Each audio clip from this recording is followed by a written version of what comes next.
¿Qué tal? En este video vamos a hablar sobre la escultura y vamos a abordar un poquito también la pintura del Antiguo Egipto. El Antiguo Egipto, pues mucho se ha dicho, es una de las civilizaciones también más importantes de la historia de la humanidad y por lo mismo pues vale la pena revisar cuáles fueron sus manifestaciones escultóricas.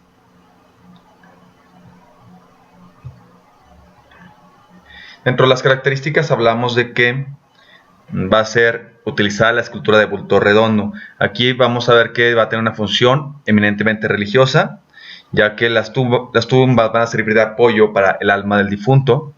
En los templos se van a representar a los dioses, incluido también el faraón, ya que el faraón también va a ser una especie de semidios, el cual pues va a merecer de cierta manera pues cierto tributo por parte de las demás personas. Algo muy importante es que los egipcios creían en la vida después de la muerte. Por lo tanto, las tumbas van a ser pues, de un carácter bastante llamativo. Van a ser demasiado elaboradas en el caso de los gobernantes y el faraón, pues no se diga. Y en este caso, pues también vamos a hablar de que la religión va a ser un punto central dentro de la forma de entender la vida por parte de los egipcios. Pero también la escultura va a tener un carácter político, ya que va a representar el poder que tiene el faraón. Ya va a llegar al punto de que varios faraones en toda la historia del Antiguo Egipto van a tener un nivel de desarrollo bastante impresionante, y pues esto también va a ser reflejado en la forma de realizar pues todo el conjunto escultórico, ¿no? En este caso pues también la forma de realizar todo su arte, tanto la arquitectura como la escultura. La estatua real va a ser muy importante. Se somete a muchas reglas que apenas van a cambiar en toda la historia del Antiguo Egipto. La frontalidad, es decir, las figuras siempre se van a representar de frente. Geometrismo, vamos a poder detectar ciertas figuras geométricas, por ejemplo, triángulos o círculos dentro de su composición. El hieratismo se refiere a que las estatuas van a carecer de movimiento. Dignidad, pues se les muestra como personajes pues, bastante nobles, con mucho poder también. Se les idealiza, es decir, no se les va a representar de manera naturalista, no se busca tampoco representar tal y como son.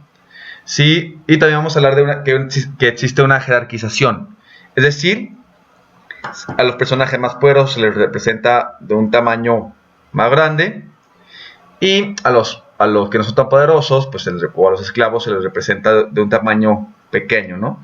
Se habla también de un estatismo, es decir, también se carece de movimiento. ¿Cuáles van a ser algunos elementos que van a utilizar los faraones? Cuando de cierta manera se unifiquen el Alto y el Bajo Egipto, pues se van a presentar las dos coronas juntas. También se representa con el Nemes o casco de guerrero, la perilla falsa, la cobra real, también que va a ser muy común, y la faldilla con cola de toro. Los mismos convencionalismos se van a regir para el resto de los dioses. Son muchísimos los dioses del panteón egipcio, pero los más importantes son los siguientes. Es Oru, Ra, Amón, Isis, Osiris, Set, Hathor, Anubis, Ta, Semek y Tot. Al final de este video se los voy a mostrar. Aquí vemos algunos ejemplos de estos dioses.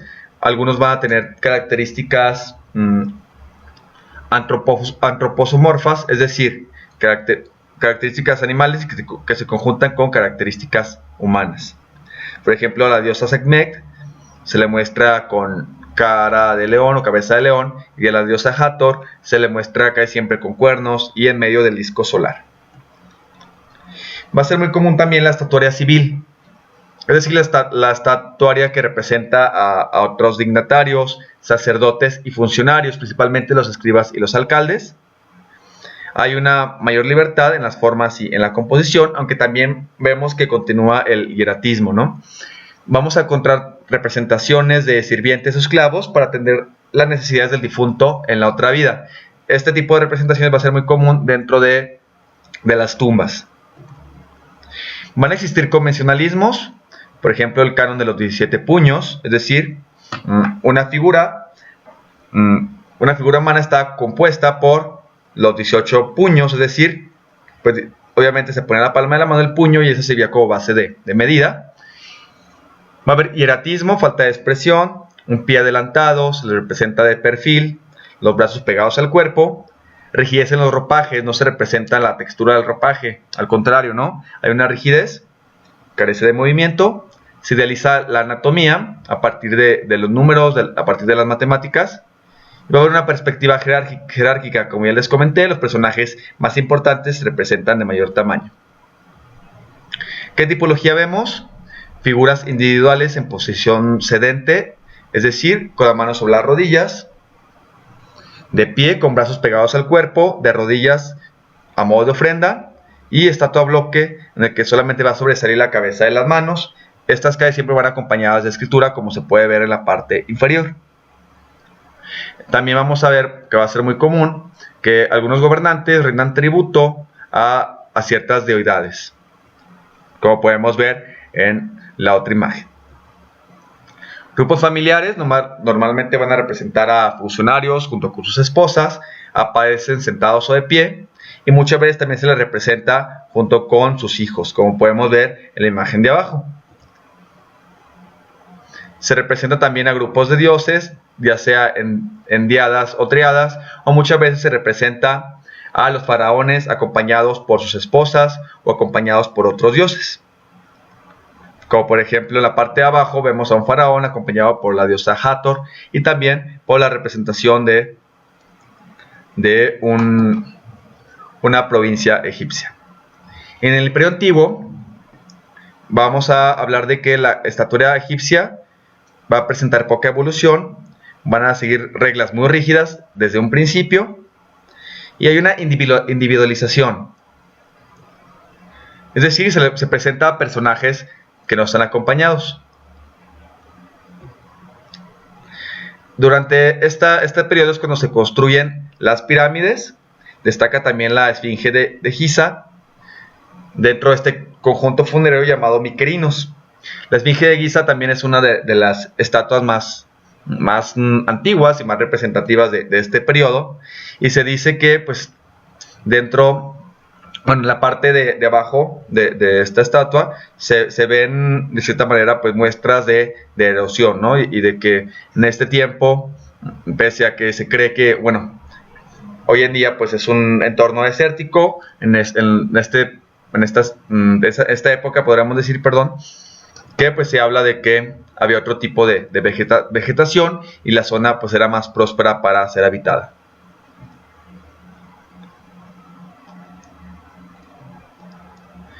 Vemos otro tipo de representaciones.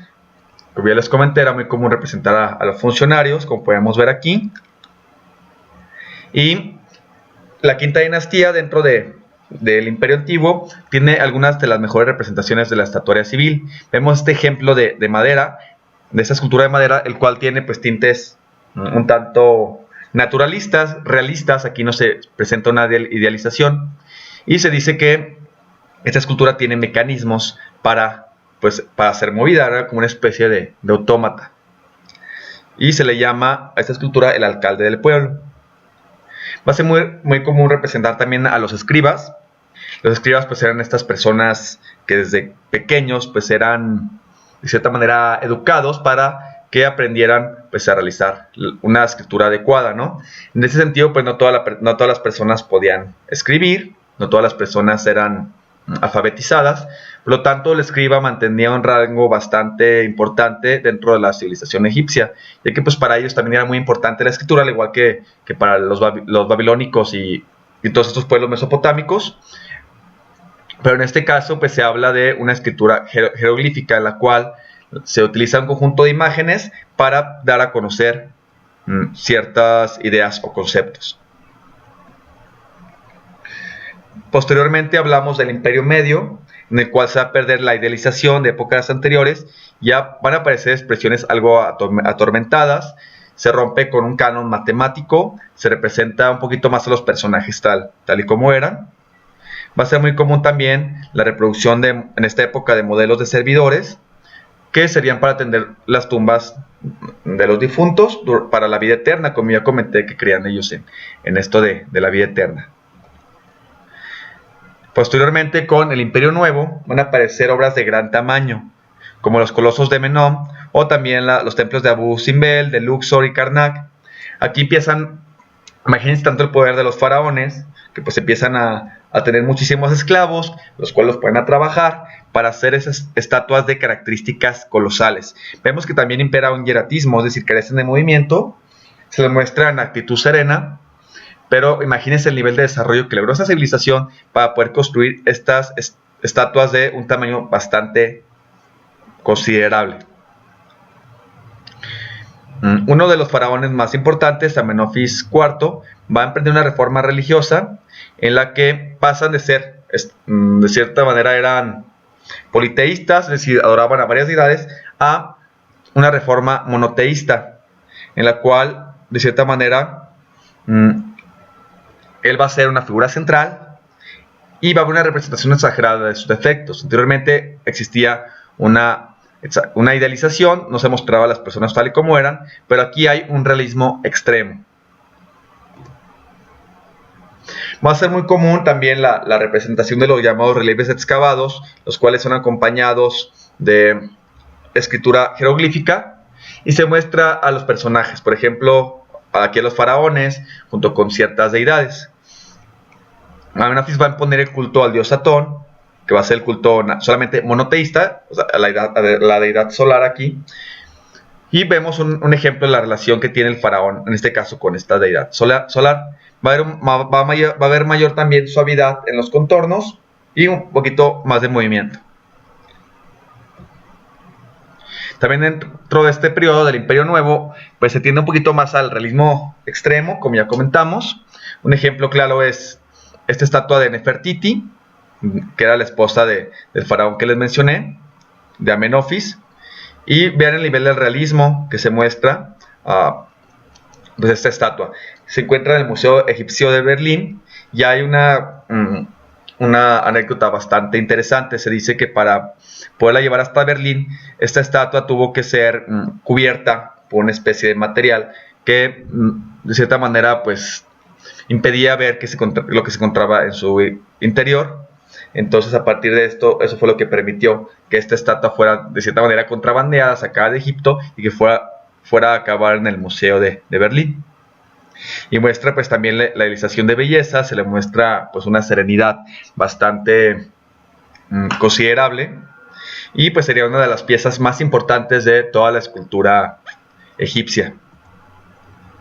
Tras este periodo van a volver otra vez al politeísmo y van a seguir los convencionalismos anteriores, que son cánones matemáticos, pero se va a tratar un poquito más la anatomía. Anteriormente la anatomía tendía hacia lo geométrico y también va a haber una idealización. Van a continuar pues estas representaciones que carecen de movimiento, o lo que llamamos actitud hierática. Ya con el Bajo Imperio se va a tender otra vez hacia el realismo. Vean, o sea, dependiendo del imperio, pues se ve trabajando ya sea la idealización o el realismo, como vamos viendo en esta exposición.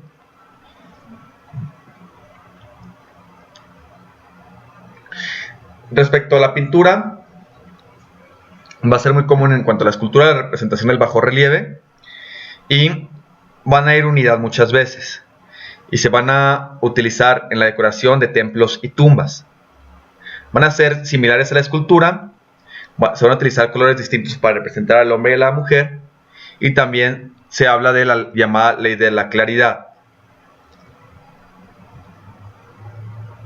¿Qué tipo de técnicas? Bueno, al temple sobre estuco, que es una especie de pasta que se ponía en los muros, parecida a la cal y al yeso, y también se va a trabajar con ceras. El relieve es poco profundo, en cuanto a la pintura son tintas planas, predomina el dibujo sobre la pintura y va a haber una perspectiva simulada. Esto va a ser muy común representarlo, por ejemplo, en los papiros o en algunos libros. Por ejemplo, el libro de los muertos, el cual contenía recetas sagradas para llegar al más allá y que muestra al dios Anubi, que es el dios de la muerte. Va a mostrar también escenas de la vida cotidiana del difunto, al igual que la escultura. Van a aparecer dioses y faraones. Van a ir acompañados de escritura jeroglífica, como ya comentamos. En cuanto al relieve, se muestran hazañas bélicas de los faraones. Al igual también en el caso de los mesopotámicos se hablaba de ello, ¿no? De que querían mostrar pues, que el faraón era bastante poderoso y era muy representado pues, en relieves y en templos y afuera de los palacios. Van a ser también muy buenos en cuanto a la elaboración de vasijas. Y pues bueno, van a representar algunos elementos de la vida cotidiana y de su entorno. Vean el uso del color. Aquí en este caso pues se habla de que siempre en caso de la pintura sería un fondo neutro, casi siempre de color blanco y con figuras bastante coloridas. Vean el tipo de relieves que se utilizan. Y bueno, la tumba más famosa sería la tumba de Tutankamón.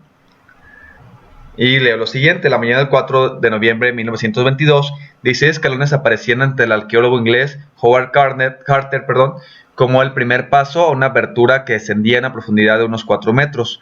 Un largo pasadizo de 3 metros de alto por 1.8 de ancho conducía a una puerta sellada con el membrete de la casa real de Tutankamón. Tutankamón fue pues, uno de los faraones más jóvenes, llega pues, a reinar a la edad de 8 años, pero muere a la edad de 16 aproximadamente, porque tenía malformaciones congénitas, ya que sus dos padres habían sido hermanos. Pero esta tumba llegó a la posteridad porque era una de las pocas tumbas que se encontraban selladas. Y es muy famosísimo el sarcófago de piedra, en el cual se encontraba este faraón. Y obviamente el sarcófago, el cual contenía el cuerpo momificado del mismo, que estaba compuesto primeramente por el sarcófago, que contenía en la parte de adentro la máscara funeraria, en la cual se encontraba pues el cuerpo momificado del faraón. Fue famosísima también por todos los tesoros que contenía en su interior. Y pues vean el trabajo de la orfebrería, ¿no? De la joyería que también realizado, al igual que los mesopotámicos también tenían mucha fascinación por la piedra llamada lapislázuli. Finalmente vamos a hablar de que el arte egipcio apenas cambió durante miles de años gracias al aislamiento en el que vivió, previendo hasta la llegada del cristianismo. Entonces, posteriormente también griegos y romanos llegan a conquistar pues esta región y van a empezar también pues, a nutrirse mutuamente pues, de las formas artísticas, como vamos a ver después en el caso de los griegos y también de los romanos. Y esto sería todo por hoy. Agradezco su atención. Muchísimas gracias.